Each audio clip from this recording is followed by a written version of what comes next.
Hello and a very warm welcome to podcast number 3 in the suite of podcasts that we bring you this year from Team Shredded Wheat Racing with Duo. All the drivers are here. The team principal is here as ever. David Bartram, Matt Jackson, Rory Butcher, new signing with Team Shredded Wheat Racing with Duo, and Martin Depper as well. So a catch up on the 2017 season so far.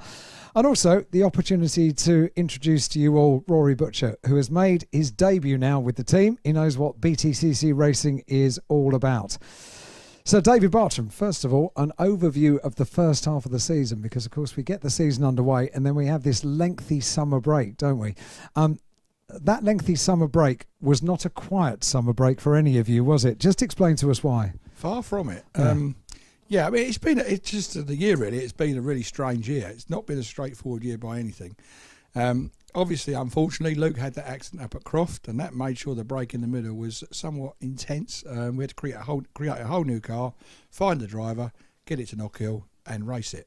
We managed to do it. So our TOCA licence is safe. It was, well, that's part of it. Well, that was the pressure from the very nice Australian gentleman that runs the series.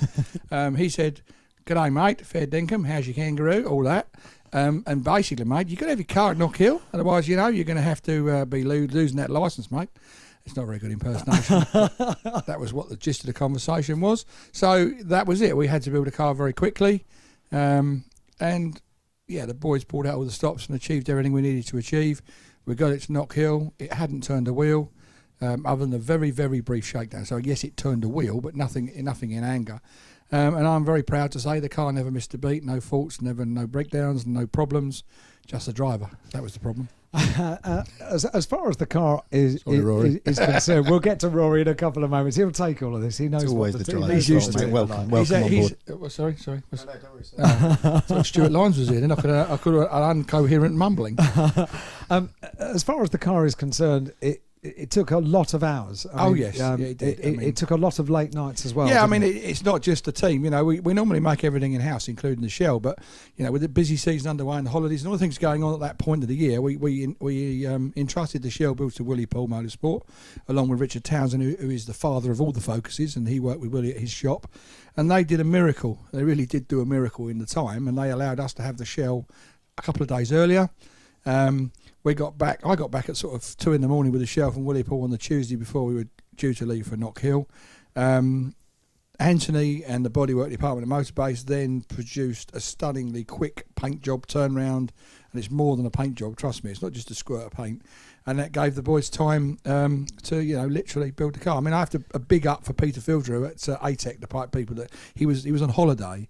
And he was booked for the Monday, and I said, "Look, you're going to have to give up a day of your holiday." And he did. Came in on the Friday on his holiday and piped the car up. So, you know, there was a lot of people that put a lot of effort into making sure we had the car for Knockhill to keep the Australian gentleman happy, mate. Is it something that you actually? Is he from Birmingham? Is he really? I always thought he was Australian. Just catch a bit of Stuart Lyons in. Oh no, what in Alan Gow? In your impression? No, I've never seen Alan Gow look like Stuart Lyons. No, he doesn't look like he slept in a hedge that night or anything like that. He looks quite tidy when he turns up, Alan Gow. You sure you're not getting him confused with Stuart Lyons? Stop it, you. Okay. Now, as far as as far as the car is concerned, is it something that you can then utilise and say, okay, well, we're starting from scratch. We're going to make this an evolution of the car that we already run? No, not really, because there wasn't time to do anything other than what we've already got. So we just build the car, you know, and put it back together exactly as it was before.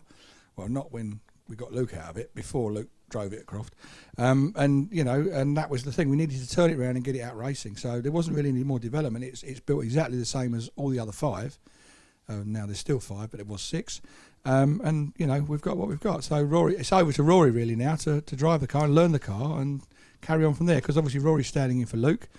You know, we all know Luke had a very accident. He's making great repair work upon himself, so that's good. That's the good news. So we can talk about the whole thing with a bit more humour now, because obviously we know Luke's fine, but at the time at Croft it was an incredibly serious thing to deal with, one of the most serious things I've ever dealt with, and frightening, you know, because you got a young man that you put in your car, and along with Duo and Shredded Wheat, all the things we do, and that happens, and then you see him in hospital, and it's quite something. It really was. I've dealt with accidents with drivers before, you know, Rob Collard, Armidale, Hartley, different things. But to see a driver actually in a coma and walk away from the hospital and leave him there, and hope for the best is quite something. Yeah, very difficult time for the team. Horrible accident to witness, to be involved with. I can only imagine what it's like to be involved but the with plus side is he did survive. No small part due to the strength of the car, and the way that the TOCA regulations allowed us to build that car, and we did build it. And obviously the new seat from Corbeau seats, that was the two factors that literally saved his life. Had it been the old S2000 car or even the seat pre-last year, I think the whole story would have been a different case. So any driver in the series can take from that the cars are strong, they're very good, and they are protected inside them. It was an interesting weekend. Obviously, the team, not just yourself, but all of the drivers and the team were dealing with this, and lo and behold, Matt Jackson was able to repay that by getting the best results. That was probably the most perfect way to finish that weekend, and to have a memory to look back on with a little bit of pride. Yeah, I mean, it was, as you say, it was a hugely difficult weekend, to as a driver, as a team, everybody involved. When it's so close to home, it's not nice. And it was, it was immensely difficult, but as a driver, you've kind of got to put it to the back of your mind, and you've got to get on with the job that we're here to do. And we had a good run through. We had a great race 1 and race 2, and obviously the win in the third race was a fantastic way to top it off. But after all that and the champagne's gone, the reality is that, as David said, Luke is in a coma. And, it's back to Luke. Yeah, it was a hard weekend, but it was great. Obviously, the outcome now where we are, he's making a recovery, and yeah, it was a good weekend. And it was nice. I have to say, we needed it. We really needed it. The whole team needed it. We had a very tough start of the season. Anomalies with cars and boosts and all this thing that's going on around the paddock at the minute. But at the end of the day, we needed that. We needed it for our business, for our sponsors, and for our own spirit. Because to deal with the highs and lows of a crash and all the emotion that went with that, then to deal with the emotion of top of the world feeling of winning a race and the weekend going right, and then coming crashing back down to Luke still in trouble, all in the space of 8-9 hours in a day, it's very draining. And I'm very proud of the whole team, the way they dealt with it, and I'm very proud with Nikki, how she dealt with the media and the PR stuff for the weeks afterwards, because that was relentless and it was every day. Yeah, a lot of people are concerned for him, but there's a lot of people that like to jump on bandwagons nowadays and do silly things around injury, and it was handled very well by Nikki. Yeah, as far as the team are concerned, obviously that result was a great fillip. But as you say, it was then back to the recovery of Luke, and also thinking about the third car and Rory, the perfect fit really, with Luke not being able to drive, because Rory's a driver that you know well in the team already. Yeah, I mean, obviously we had quite a good dynamic with Martin and Luke and Matt. It was a nice set of guys to deal with. So we were going to add a driver in a panic, and Ollie and I sat down, team manager Oliver Collins, the great man, and we both wrote on a piece of paper. We sort of bantered backwards and forward. I said, "Go on, you write on the back of a piece of paper who you think, and I'll do the same." And we wrote down. We didn't really discuss it. Slid the paper to each other. Both turned out. Both had Rory Butcher written on it, and there was nobody else in the frame. Cover your ears, young man. You shouldn't be hearing this. It's nice things about you. I'm lying. Sod it. Oh God, we're desperate. Butcher and have to do. You look at it. You're going to start at Knockhill. There's not too many drivers. They'll do it, but if you said, look, you're going to become a touring car driver, by the way, you're starting at Knockhill, they go, well, can I start Rockingham? No, well, the only one driver I know that's happy enough to start at Knockhill is the nutcase over there. Of course. And obviously he was already a Motorbase driver, with us for a few years. We know his character, his personality. We knew he'd fit in. He's already worked with Matt before. I knew he'd fit in with Martin. He bought Martin a beer. That was easy. Martin's only wants for a beer. That's just the way it is, I suppose. But and that was the thing. And from Rory's point of view, it was difficult because obviously he's suddenly in the hot seat. The whole world turns their spotlight on him, and he's not even driven the car. He's not been anywhere in the car. No. So we turn up at Knockhill. Knockhill whips it up into a frenzy as well, and I'm trying to say, no, just give him a chance, let him get over this weekend. It's just a test, and he goes and has a good weekend. So that was great. He certainly did. Finished up on the podium. We'll talk about that in a couple of moments, Rory. But the great news was it was in your own backyard, wasn't it? Pretty much. Couldn't have been starting at a better circuit. No, absolutely. It was that was a great experience. Just even the build-up and have so much support from people associated with Knockhill and Scottish motorsport, and I was surprised actually at how happy Scottish people were for me, and even the touring car, the fan base of BTCC, it's so huge. And you know, a lot of people on social media that I'd never met before or know of were giving me a slap on the back, so it was nice. And then come to the weekend, and we've got all the fans come out, and you know, I felt like a bit of a celebrity for a couple of days. People were kind of stopping me in the paddock and wouldn't let me get on, but it was really nice. I enjoyed that. And you know, as far as the driving went, it was tricky. You know, this is the most competitive championship in the UK and further wide as well. And I think you see today the top 6, the top 20 or the top 30 are covered by a second, and that just shows you the level. So I was really thrown in at the deep end. And the cars so very different to the GT cars that you've been racing thus far. Absolutely, you know, I've driven rear-wheel drive for the last 10 years, and you know, I'm getting my head around the front-wheel drive aspect of it now, but I still have to think about it. And also the racing, it's so different. I kind of learned that in race 1. Was that the biggest thing, Rory? I think so. I can be out there and do lap times reasonably quickly on my own, but I certainly learned what touring car racing is all about in that first race. And I came in and I was like, guys, like, they were hitting me, he hit me, and they're just like, yeah, this is what happens. This is what happens. You know, they are a bunch of yeah, man up. So yeah, and obviously in race 3, when I got the reverse grid after the top 10 finish in race 2, you know, I fell back to P9, and Matt kind of taught me a lesson and made a superb move past me. He came from outside the top 10 and actually made it up to P7, and that's why he's so good, because he's such a strong racer. And that's really what the aspect that, yeah, lap times I need to work on, but also it's a racecraft. Matt Jackson, there's an awful lot of information that you can help with, an awful lot of guidance that you can give. At some stage, that sort of runs out, doesn't it, when a teammate starts to get a bit too quick? Yeah, he's seen a few teammates off over the years. Yes, they tend to put them out to grass after a while. Rory, you know, his favourite was Fabrizio. He loved working with Fabrizio. we had a good relationship there. He gave you some wonderful advice, didn't he? It was very unique. But I mean, Rory's hit the nail on the head. You know, the racing is where it's at. And can I just stop you there a minute? Of course you can. Can you pass me one of your shoes, Martin? Oh, here we go. Have a look at this. This is style tips. We have got our own style guru. We'll get back to the more serious stuff, but we need to show people. Yeah. Ask me this. How about that? Wow. God dear. Oh dear, oh dear. That's attention to detail, look at the depth Martin of footwear. Yellow, black. And there's a bit of red on the back. And there's a bit of red on the back. Yeah. That couldn't be any better, could it? Oh dear, pass that back to him. Jesus, we'll get you some of that nice. I'm always here to try and. But you know, we need to demonstrate a few initiatives. We need to get you some of that Autoglim Hyper spray we've got that makes things smell better. Stop.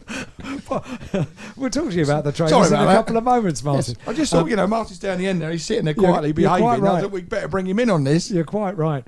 We'll talk about the trainers in a couple of moments. But you're right, Matt. You're in the middle of saying that it's very much about the racing. Yeah, I mean, it is so tough, and you can do the times, but it's that racecraft, and you know, it is such a hard place. And like as Rory said, people just literally drive into you, you know, and that's where you've got to kind of outsmart them, which is hard, but it's good championship. So I guess the question comes at some stage: at what point are we going to have a Rory box of shredded Well, that's wheat? very much up to shredded wheat. I'll be speaking with Vandu tomorrow. So look, we've got Rory. We need Rory's box. I mean, something has been drawn on here which doesn't necessarily work awfully well. That says Roddy. It does look like Roddy Butcher. Yeah.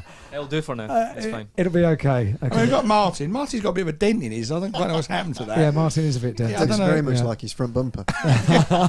Matt, well, look at that. That's all right. The good-looking one is obviously mine. Oh yeah, of course. Yeah, that's a very smart one indeed. Yeah. We'll talk about Breakfast Club in a couple of moments. We will talk at length about Team Shredded Wheat Racing with Duo and Breakfast Club. We're looking forward to.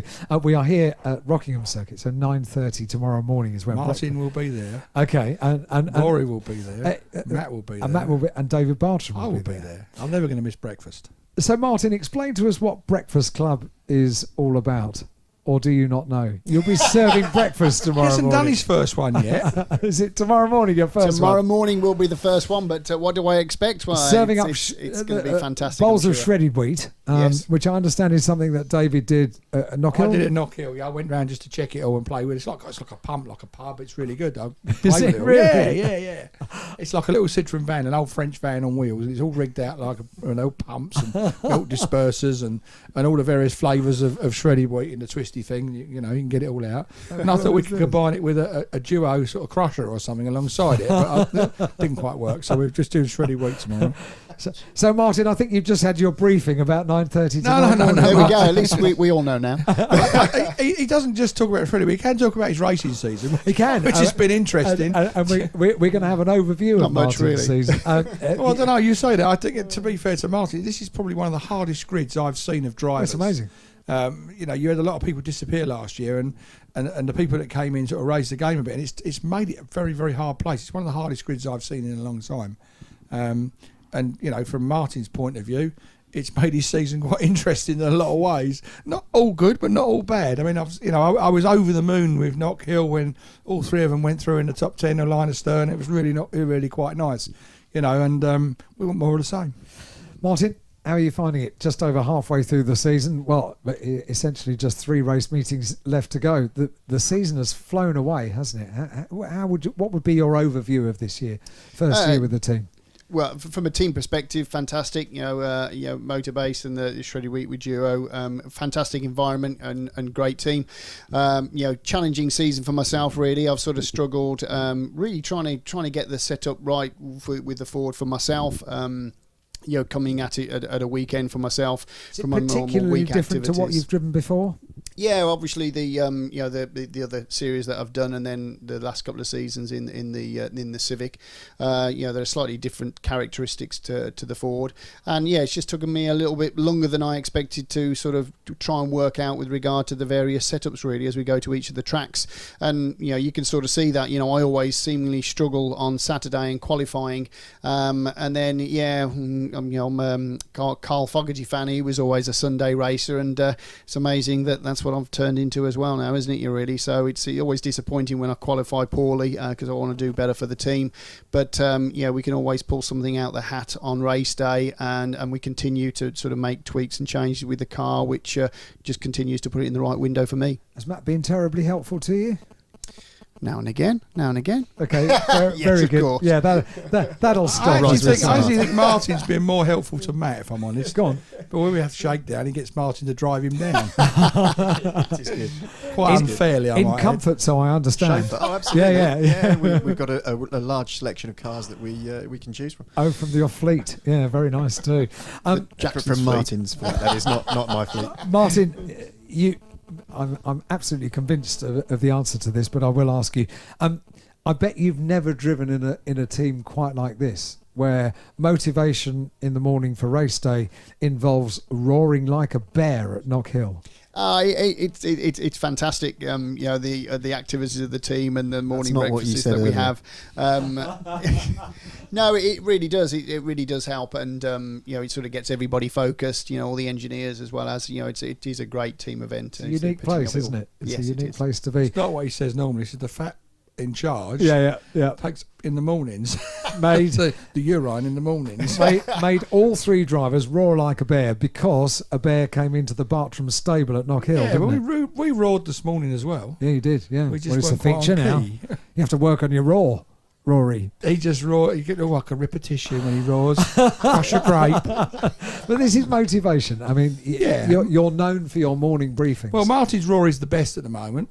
Rory's got Rory in his name, so he's coming up on the outside very quickly, but Matt needs to work on it. Well, I think what we should do really is do a podcast of one of David's briefings, so you can all Yeah. be. That would be you can all that would be a see. beauty. Yes. Long beep. Well, The morning problem no, what goes on in the building in the morning before 8 o'clock, it stays in I the was building. going to say, I thought I may have broken a rule by just mentioning the roar of the bear, but that is Well, public domain already. There are other things we can talk about, Yeah, and you yeah. have been present in the mornings. You're absolutely So I right. think unless you want yourself spoken about, you better be quiet.